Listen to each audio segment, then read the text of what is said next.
പരിശുദ്ധ പരമ ദിവ്യകാരുണ്യീശോയ്ക്ക് എന്നേരവും ആരാധനയും സ്തുതിയും പുകഴ്ചയുണ്ടായിരിക്കട്ടെ.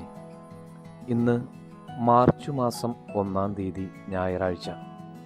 കർത്താവിന് പ്രതിഷ്ഠിതമായിരിക്കുന്ന ഈ ദിവസം വിശുദ്ധ ബലിയിലും വ്യക്തിപരമായ പ്രാർത്ഥനകളിലും ഏറ്റവും ഭക്തിയോടെ പങ്കുചേരാനായിട്ട് പരിശ്രമിക്കാം.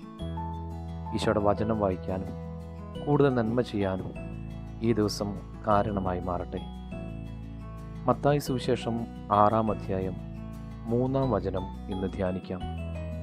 നീ ധർമ്മദാനം ചെയ്യുമ്പോൾ അത് രഹസ്യമായിരിക്കേണ്ടതിന് നിന്റെ വലത്തു കൈ ചെയ്യുന്നത് ഇടത്തു കൈ അറിയാതിരിക്കട്ടെ. പേരിനും പ്രശസ്തിക്കും വേണ്ടി ചെയ്യുന്ന നന്മയെല്ലാം നമുക്ക് തിന്മയായി ഭവിക്കും എന്ന് ധ്യാനിക്കേണ്ട ദിവസമാണ്. നമുക്ക് ഇപ്പോഴോ പിന്നീടോ ഉപകാരപ്പെടും എന്ന ലക്ഷ്യത്തോടെ ചെയ്യുന്ന നന്മ പ്രവർത്തികൾ ദൈവദൃഷ്ടിയിൽ നന്മയായി വരില്ല. ഒന്നും തിരിച്ചു പ്രതീക്ഷിക്കാതെ എന്തെങ്കിലുമൊക്കെ ചെയ്യാൻ സാധിച്ചാലേ നമ്മുടെ ആത്മാവിനെ രക്ഷിക്കാൻ നമുക്ക് സാധിക്കുകയുള്ളൂ എന്ന ബോധ്യം നമ്മുടെ മനസ്സിൽ നിറയട്ടെ.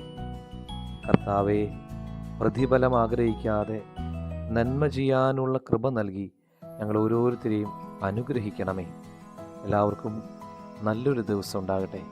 യോസേപ്പ് പിതാവിനെ പ്രത്യേകം ഓർക്കുന്ന മാസത്തിൽ കൂടുതൽ അനുഗ്രഹം ഉണ്ടാകട്ടെ. നമ്മുടെ കർത്താവ് ഈശോ മിശിഹായുടെ കൃപയും പിതാവായ ദൈവത്തിൻ്റെ സ്നേഹവും പരിശുദ്ധാത്മാവിൻ്റെ സഹവാസം ഉണ്ടാകട്ടെ, ഇപ്പോഴും എപ്പോഴും എന്നേക്കും. ആമേൻ.